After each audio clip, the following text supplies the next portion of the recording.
It will be chaos. I'm your host, Steve Van Metre, and thanks for joining me today. In our show today, in less than 48 hours, all hell will break loose. And I want you to understand this is going to cause panic at the highest levels. The political elites are going to go into full crisis mode, and you're going to watch this go to the highest levels of the White House. But they're not the only ones that are going to be panicking. The money center elites, they're also going into crisis mode as well. And this is going to rock the markets because this is something that they were not expecting. And the worst part of all of this, it's coming at a time where we have brand new evidence that shows the U.S. consumer is starting to break. And something that's hot right now is AI technology, which is why we'd like to welcome back Banzai International as our sponsor of today's show. You can find them on the NASDAQ under the symbol BNZI, and they just added AI technology to one of their flagship products. It's driving momentum and new customer acquisitions. And if you're a technical trader, this is one of the easiest chart setups to make money you've ever seen. The stock just hit a triple bottom. The last two times it did this, it jumped 17%, and one of them broke out for a 70% gain. Stay tuned to the end of the show or check out the pinned comment or description for more information. Now let's go to Bloomberg, where he picked today's story up with the headline, as Treasury yields surge as jobs spark rethink on the Fed. And now on Wednesday, we're going to see something that neither the political elites or the money center elites want to happen. And that's coming with, of course, the consumer price index and the next Fed announcement. And here we can see the jobs report is sort of a mixed bag. On one hand, it calms worries that the U.S. is moving towards some sort of economic cliff. On the other hand, it pushes back bets on Fed easing. And the reality is, when we look at what just happened with the consumer, and I'm going to show you this data, you're going to be blown away. It says we are indeed on an economic cliff. The problem is, from the Fed standpoint, they're going to be looking at this jobs report and say, well, let's just keep rates right where they're at. That's something, of course, we know the Biden administration does not want. Wall Street, as you're going to see, they don't want that either. And today's jobs report may lower rate cut expectations, but at the end of the day, a strong labor market is hardly a bad thing, especially for an economy that's so dependent on consumer spending. And yet we've seen data from McDonald's, Burger King, Walmart, Target, and a whole host of other retailers saying that consumers are getting weaker. They're starting to shift their spending from the discretionary side over to staples, and even there they're cutting back, looking for discounts and deals. The problem here is the consumer's starting to go, but it's not likely to reflect in the data coming on Wednesday. And here you can see Friday's jobs report likely takes a September rate cut off the table. And that's really the big issue, because on Wednesday, the Fed is meeting. We're going to have a press conference, and the likely outcome is no change in the federal funds rate. And this at a time when we're seeing consumers on a cliff. Wall Street is going to have a massive reaction. And for the White House, well, they know that voters make their decision based on the economy, well, about 6 months out. And now with 5 months to the election, they're going to be in crisis mode as well, needing the Fed to cut rates to stave off the economic cliff that's looming. As the Fed can have patience to remain data dependent over the next quarter to ensure inflation is moving sustainably back to target. And that's one of the problems here is with the Fed, is they're not going to take a one-off report, even if inflation comes down, which most people don't believe. I'd love to know what you think. Weigh in the comments. Is inflation going to be higher or lower on Wednesday, or maybe right about the same? But whatever it is, it's not going to be enough to move the Fed to make a decision, but something that is going to move the markets. Well, we think that is the stock of our sponsor of today's show, Banzai International, and again on the NASDAQ BNZI. And I want to show you one of the easiest ways to make money. Here you see the first bottom. What happened? It rallied right up here, 17% gain. Second time it bottomed here, 17% gain. Third time, well, and look back, the first time it broke out to a 70% return, making this one of the easiest ways for you to make money. Stay tuned to the end of the show for more information. Again, check them out on the NASDAQ on the symbol BNZI, because while the strong U.S. payrolls data underscores no urgency for the Fed to cut, it's inflation, not jobs, that will decide that. And I'd completely disagree with that, because the Fed does not base policy on inflation. If they did, they would simply say, well, inflation went up, we have to raise the funds rate. Inflation's cooling, we have to lower it. There is absolutely no relationship between the consumer price index and the federal funds rate. But the jobs market, well, there is. But here's one problem. As you're going to see, the Fed this time is late to the party. And next week's CPI, meaning Wednesdays, could help clarify whether the U.S. is enjoying a Goldilocks moment of decelerating inflation combined with resilient employment, or whether inflationary pressures are indeed persisting. And it's likely, I'm going to show you some charts, that inflation is going to persist here, and this is going to be an issue for the Fed that's going to stay higher for longer. This is something that Wall Street doesn't want, that the current administration doesn't want, and consumers are breaking. You're going to see this coming from a mile away. But don't worry, the political elites, they don't know what's about to happen. And we talk about the labor market. It's absolutely critical here, because when you look at the federal funds rate against continued unemployment claims, now I know the Fed focuses on the non-farm payroll report. We've looked at charts at that in the past, and what we've noted, the Fed's late to that party. But there is one they do tend to follow pretty closely, and that's continued unemployment claims, because when you see claims start to rise, well, that means the Fed is likely to be cutting in the near term. And sure enough, we saw that going into the 1990s early recession. Here we see it going into the dot-com bubble. Notably, it happened again during the global financial crisis. Again, Fed cutting as more people hit the unemployment line. They even started doing it before the pandemic hit. But look at this time. For the first time in now 4 events, the Fed is raising rates and amidst rising unemployment claims here. And this is a factor, because I want you to understand, everybody says that this is okay from the Fed's perspective. Well, we're at 1.8 million people on continued unemployment claims, and historically it's low. You can see that on the chart. Indeed, this is historical low levels.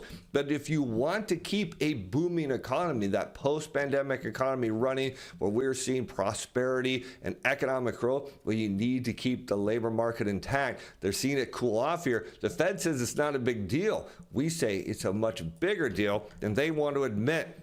And all it's telling us, again, consumers facing a big cliff. As the June meeting will be one of the most pivotal this year, this will be Wednesday, as Chair Jerome Powell may provide the clearest hint yet to the rate cut timetable. At least that's what everybody is hoping for. Wall Street definitely wants to have this happen, because they're trying to front run the bond market. They do this months ahead of time, something we've noted to our subscribers to be watchful for, and they need to see some clear evidence from Chair Powell that rates are indeed going to get cut. But the reality is, the Fed is expected to stay on hold, where the focus of the meeting will be the new summary of economic projections, one of the most inaccurate pieces of data put out by the government. Back in March, Fed officials maintained their outlook for 3 rate cuts this year. Many are going to be wondering if they're going to hold that or if they're going to drop to 2. This is going to be a big factor. And so you can see there's going to be chaos at the highest levels of the White House, because they need inflation to come down and they need the Fed to cut rates. And odds are, as you're about to see, neither is going to happen this week. Of course, Wall Street wants the Fed to cut as well. As traders are bracing for volatilities, we look for chaos to hit the markets on Wednesday with the Fed CPI double blow. The option markets are pricing at a 1.25% move in the S&P 500. And of course, that could get exasperated if the machines start to sell into it. And inflation has been the main focus for investors, as the labor market has remained strong and U.S. job growth soared in May, but that's starting to change, because traders are still comfortable with job creation above 150,000. But we have some even new evidence on the jobs market. This will blow you away. This came out today. It suggests that the labor market is going to follow suit. The U.S. consumers are tapped out, and we have new data on the labor market. Stay tuned on that. You're going to be, as I said, completely blown away that the government cannot see this. If it were to slide below that, the options market would likely start to shift its attention toward hiring over inflation, when in reality, there isn't hiring. there's what we're seeing is increased layoffs, and this new data validates what is coming. But let's talk about the inflation data first of what we're likely to see Wednesday. I'm not expecting any major moves on the needle from the consumer price index perspective. If we look at energy, one of the largest components of the consumer price index, here you see the CPI in blue against U.S. regular all formations gas price in red. And you note on a year-over-year rate change, the relationship between the two is very tight. What we've seen is inflation on gas prices push higher on a year-over-year rate change versus the consumer price index. Now, something we've noted is higher gas prices have been a problem for U.S. consumers because it's eating away at the discretionary side of their spending, which is also now showing up in retail sales. And we've seen evidence where decelerations in advanced retail sales, now shown in blue, against the consumer price index eventually lead to the consumer price index cooling off. And we can see that post-pandemic as that deceleration of retail sales led to a decline in the consumer price index. It's somewhat stalled out here, suggesting that between the two, we might not likely see much of a drop in the CPI, which is again going to keep the Fed in play longer, something that Wall Street doesn't want, and again, the political elites don't want as well. It's something that could be the game changer here in a matter of months as we see consumers breaking. And again, we have some new evidence on this. You look at the delinquency rate on credit card loans, and you can see periods where that rises, which leads to a decline in consumer prices each and every time. Because it's very simple. We know many Americans spend money that they don't have on things they don't need. Well, when the banks cut them off, well, that means their spending goes away. And with a lag, that means prices start to come down. We do know that some retailers, such as Kohl's, can't even sell discounted merchandise. That means a consumer price war is coming as retailers fight for those who do have money. But check this out. The sharp decline in credit card debt is the first since the COVID crash as card APRs hit a new all-time high. This is the evidence that the U.S. consumer is breaking. And on the day when the jobs report was a picture adventure in economic analysis and signaled either a very strong jobs market or a dire one, depending on how you look at the two reports, moments ago, when the consumer credit data came out, this was on Friday, confirmed the fears the consumer now has hit a brick wall. And in a debt-based economy that needs consumers to borrow and spend, the worst thing you can see is when credit starts to dry up. And sure enough, that's exactly what's happening. According to the Federal Reserve's monthly consumer credit report in April, total consumer credit was $6.4 billion. Well, it sounds like a lot. Look at the trend. It's been decelerating here. Estimates had it at $10 billion. This is not a good number at all for the economy, but it gets worse and fast because the real shocker was in revolving debt. Here you see credit card at minus $0.5 billion, followed last month's puny $1.7 billion gain and the first negative number since COVID crisis. And keep in mind, in a debt-based economy, you need an expansion of debt to create economic growth.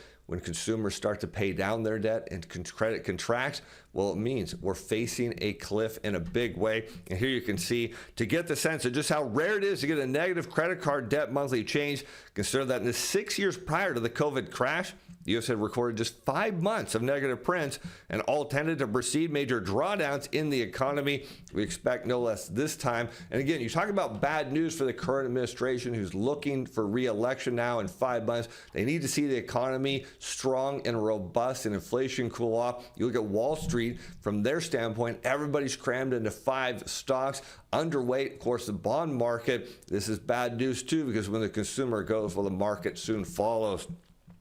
And of course, with the Fed refusing to cut rates, well, they have no reason to. The brutal slowdown in new credit card debt is hardly a surprise because in Q1, the average rate across all commercial banks on all credit card amounts hit a new record high of 21.59%, which is a vivid reminder that while banks are happy to hike rates, if they ever really cut them, it's also one of the main reasons why Goldman trading desks went perish on U.S. consumers, because they have no money left. And that is one of the key parts here. But it still won't get the Fed to move the needle on Wednesday. But everyone's going to be focused on the future of the dot plot, which again is absolutely the worst data series. It's so inaccurate. Only the Fed can believe it's true. Is set to offer a glimpse of rate cut resolve. And I want you to understand that 41% of economists expect the Fed to signal 2 cuts at the closely watched dot plot while an equal number expect the forecast to show just one or no cuts at all. But keep in mind, the dot plots are so inaccurate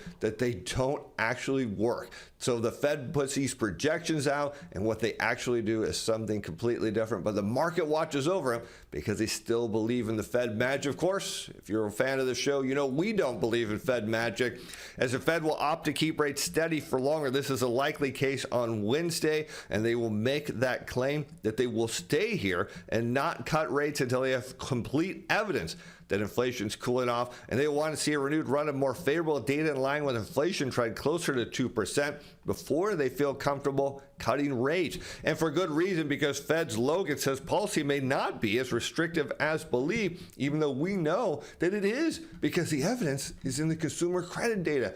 When consumers start to pay down the revolving debt, it tells you it's game over, and it's here, but the Fed just doesn't realize it, as the Dallas Fed chief has previously warned that a premature easing of financial conditions could reignite demand, and they believe wholeheartedly that a simple 0.25% or maybe 0.5% rate cut would spark all of a sudden demand and consumers to spend and drive inflation up. They just don't want to see it, and they're going to go to the extreme on the other side by keeping rates up, and that is the issue here, is the market has rallied as rates went up, and that game could change very quickly when the Fed looks to actually cut rates because the economy starts to fall apart. And what is the evidence beyond the fact that consumers are getting tapped out? Well, we have some new news today on the labor market as the Conference Board Employment Trends Index increased in May. And while that sounds good, we'll hang tight, because what this indicates is that turning points in the index indicate a change in the trend of job gains or losses is about to occur in the coming months. But what they note is it does signal payroll additions are likely to persist into the second half of this year. The question is for how much longer. We'll take a look at this chart. You have the non-farm employment report in red. This is the de facto government report that everybody follows, against the Conference Board Employment Trends Index in blue. And what you can see is when the Conference Board's report starts to go down, well, what it suggests with a lag, the non-farm payroll report is likely to follow. Here you can see the trend from the Conference Board indicating that whatever the data the government's putting out here is completely off board, because what is coming in a matter of months. We'll likely see payrolls remain strong, the Fed try to hold rates, and all of a sudden the floor is going to come out and companies are going to look to cut expenses, and they're going to try to add and look to add AI technology to continue to run their businesses and save money on employees. Banzai International poised to be one of the leaders in AI technology. You can find them on the NASDAQ under symbol BNZI, and they're going to transform cold leads into engaged buyers. And now with AI technology, they're doing it even a bigger way, setting up a 17% move in their stock price off a triple bottom with a potential 70% upside on a breakout as Banzai launches Phone AI and expands AI demand gen platform.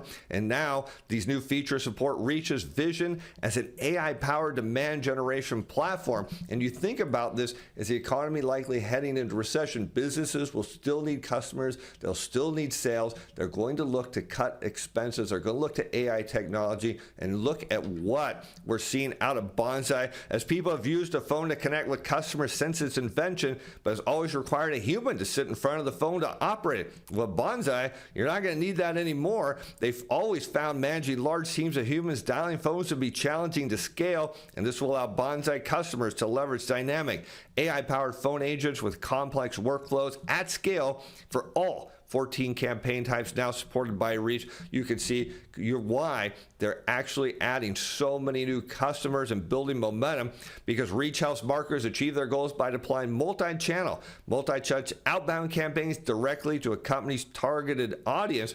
The product identifies the company's ideal customer profile from a database of over 379 million individuals, and then it uses its technology to reach out to them, targeting business to business or business to customer contacts with consistent, high-quality conversations that seamlessly integrate into the Reach campaigns. And that's why they've signed 169 customers in May. And you're seeing this technology company continues organic growth momentum with customer wins, and that is huge. And that, we think, is going to drive wins on their stock price as well, as we look at that triple bottom now, setting up one of the easiest setups for you to make money. What we believe is going to be a 17% return with the potential breakout for a 70% upside. How about that? Check them out on the NASDAQ on the symbol BNZI. Here you see that first bottom right here, and it rallied up. There's your 17% return. It pulled back and then broke through. There's your 70% upside potential.